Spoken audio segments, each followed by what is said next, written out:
Australia is probably one of the most misunderstood places in the world. Do you ride around on kangaroos? Sure mate, all the time. Is the weather always hot? Of course.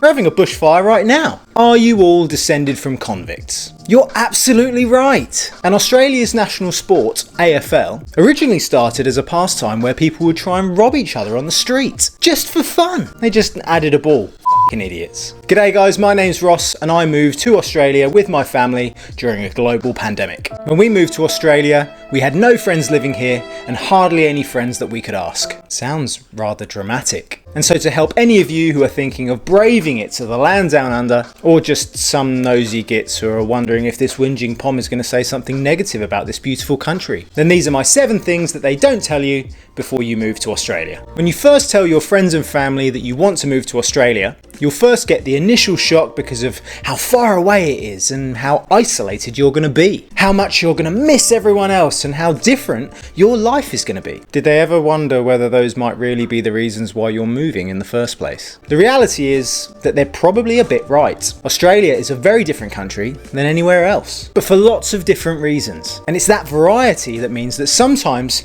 you're going to be a bit better and others not so great. Wherever you're coming from, it's probably where you don't want to be right now. But there are still probably some really good reasons to stay. Except maybe like the Ukraine. It's not their fault. And when the bad days in Australia happen, and believe me, there aren't that many, and they coincide with the days that you remember the good things about your home country, you'll feel torn as to whether you've made the right decision. Homesickness comes and goes. I guess time will only tell whether you end up having more homesick days or more home-loving days of your new home in Australia. I personally have had no days where I'd rather be back in the UK. I have some days of wanting to revisit and plenty of wanting to see people who live there. But then I remember that planes exist and they work both ways, so I'm fine again. I could never live back in the UK. They don't pay enough. As a young person living in Australia with a drinking culture such as ours, you will wonder how adults get so socially inebriated at such an affordable cost. Well, it isn't thanks to our vast selection of pre-mixed drinks, or even the love of cheap cider. The answer, my friends, is the old-fashioned good time in a bag,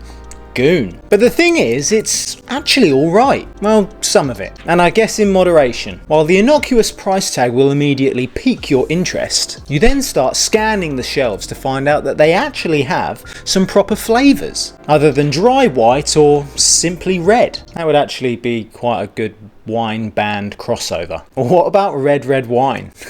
Now, I must advise that you do drink in moderation. After all, 4 litres of anything is going to leave you a little bit dusty. But for something to sit in your fridge or slowly fermenting on your countertop, I wouldn't turn my nose up at it. And you shouldn't too. It's un-Australian to look down on someone else's drinking choices. After all, it's not Bundy. That's a joke. I actually do love some sugarcane champagne. Australians are friendly, whether it's genuine or not. Heck, if even I can get invited to an Australian's house with my social skills, then you're definitely in with a chance. Don't fall into the social par that many British people or even non-Australians do. When you're invited round to someone else's house, make sure you bring a plate. Not an actual plate like some kind of food gorging monster waiting to be fed by your new unsuspecting hosts. Like as in, bring a plate of food to share with your new friends. Coming from the UK, it's sometimes felt that if you invited someone to your house, then you were expected to feed, water, and basically wait on them hand and foot until they were full and satisfied, and you end up picking up the tab for whatever they've eaten and drunk. Even booze. No wonder why people didn't invite others round. In Australia, we enjoy spending time with one another, just not paying for your gluttony. So if you want something in particular, then bring it along with you. You won't starve with what's being provided, but don't expect your host to become your Saturday Arvo slave, feeding you peeled grapes while you simply lounge around. And if you want to get pissed, then bring it yourself. Alcohol is expensive in Australia. When you've lived in a country that spends half the year in some kind of twilight level of permafrost darkness, you'll realise that it's sometimes difficult to watch what you eat, and you normally end up over the cooler months becoming festively plump. This also normally coincides with the midwinter festival of Christmas, where it's quite common to eat whole tubes of Twiglets or a whole tub of celebrations. But only the good ones, like leave the crap ones for someone else. Being in Australia lends itself to being more healthy. Now I know what some of you are thinking, bullshit Ross. I see plenty of unhealthy people about, but hear me out. Number 1, as already mentioned, cigarettes, alcohol or whatever you're into, vices that are slowly designed to kill you are more expensive. The weather It actually helps you to get out and enjoy life more. Move your body like it was designed to do. A little bit of vitamin D in warmer weather might also help you to feel less hungry. Or if it makes you more prone to taking your shirt off, then you might feel a little bit more compelled to showing off what's underneath in a bit of a better light. In Australia, I've seen more adverts for wellness this, retreat that, live like this to cleanse your mind, body and soul. And while I'm not commenting on the credibility of living this kind of lifestyle, I think it's better to have a mindset of looking after your body rubbing off on you, rather than one where it's more acceptable to eat shit and live like a fat slob. Australia is a big country. We know that already, so you'll need a vehicle to help you. When you look around, you see a range of cars, all shapes and sizes and ages, and you think to yourself, I must be able to pick up a cheap car for a few $1,000s. Wrong! Cars are expensive in Australia. Very expensive.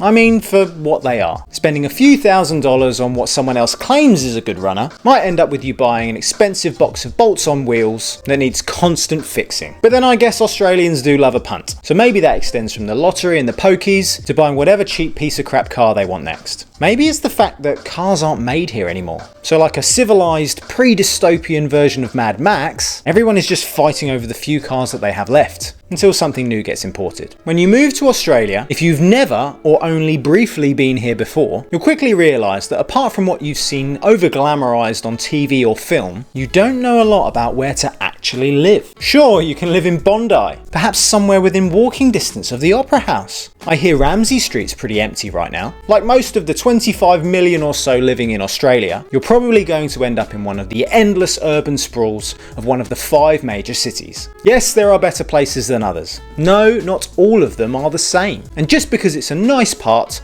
doesn't mean there aren't crap bits too. Crime happens everywhere, but probably a bit less than where you're coming from. I had never been to Brisbane before we moved here, but we've done alright. Choosing where to live will make you want to evaluate what you want in life. This is a fresh start, so think long and hard about what you want your new life and your new home to have.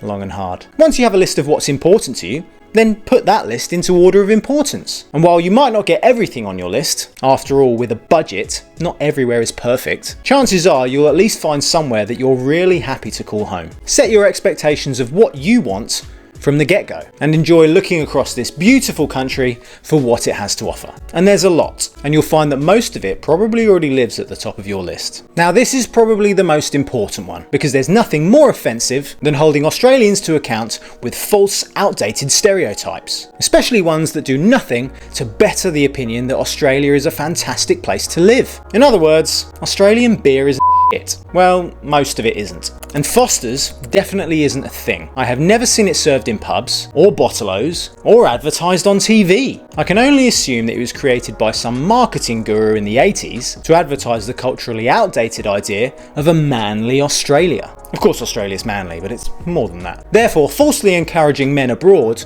who couldn't actually get here to become real men at home in their living rooms, sipping on the amber nectar, and trying not to think, what kind of piss is this? But that's the point really. Everyone from all over the world has these preconceived ideas of what Australia actually is. Whether they're good or bad, how true are most of them? Well, you have to really experience them to find out. Don't miss out on an opportunity because someone else told you something that you didn't like. If you've got that curious hunger about something, then the only way to satiate it is to take a bite, not listen to what somebody else tells you it tastes like. Australia isn't perfect, but it's still a pretty cool place to live. But then you probably already knew that. I was pretty naive to what Australia had to offer before I moved here. I had only been a couple of times before, and I'd never actually visited Brisbane before I decided to live here. What was I thinking? Do you have on rose-tinted glasses of what it's like to live in Australia? Well, watch this video to see what I've learned after living here for 2 years. See ya.